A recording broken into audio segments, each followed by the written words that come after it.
Hey, so this is how I save money during the wintertime is I don't run my heater, except in like the most extreme, circumstances.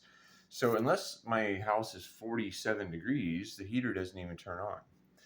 So what that does though is it separates the it separates the sissies from the survivors. All right. So you got this plant here that my friend gave me, and it must only likes like 70-degree weather. It has no. It's done. It's done for. DED dead. I'll cut it back and we'll see if it'll be able to take off again once the burden of all that it's experienced is gone. But this also shows us who's the survivors, right? And the survivors are this jade plant, right? And a survivor is right here. Look at this. This was a chunk of the base of a celery stalk, right? And what is this here? This was a plastic container that normally ends up in the landfill, but it becomes a micro greenhouse when you put a little bit of dirt in it, right? And so you put a little dirt in it, and I mean this is some garlic that's growing, and I don't know what that one is, but this is just a little piece of celery, the base of a celery stalk that I cut it off fresh, and I put it in some soil that holds some water, and it's growing celery again. So once the roots are more established, and that gets to be too big to support itself in that little container, well then I will move it to um, I'll move it to its own pot. And Monty says, I like standing in the sun because that's the warm spot, right?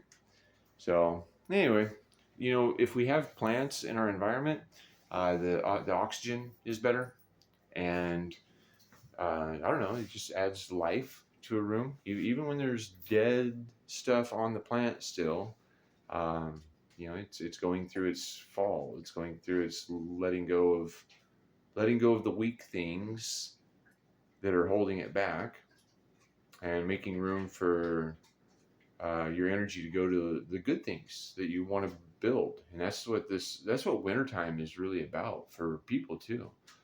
We should be spending more time in nature, alone, hibernating, really resting up, because when spring comes around, then you're really rejuvenated and you're empowered for building the life that you want to build. And by building the life you want to build, you've got to plant the seeds that you want to see grow, right? And if you plant the seeds that you want to see grow, and you tend to them every day a little bit, give them a little bit of water, give them a little bit of attention regularly, and they start to thrive. And when they start to thrive, then you have to give them less attention because you've helped them.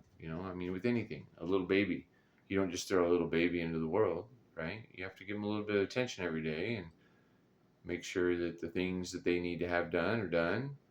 And then once they can take care of themselves, though, but see, that's where I think we're failing a little bit in our society, in our current culture, is that we're not even preparing the children to become adults, because I see a whole bunch of 50-year-olds who are not even responsible as what people in the past have been at 7 or 8 years old.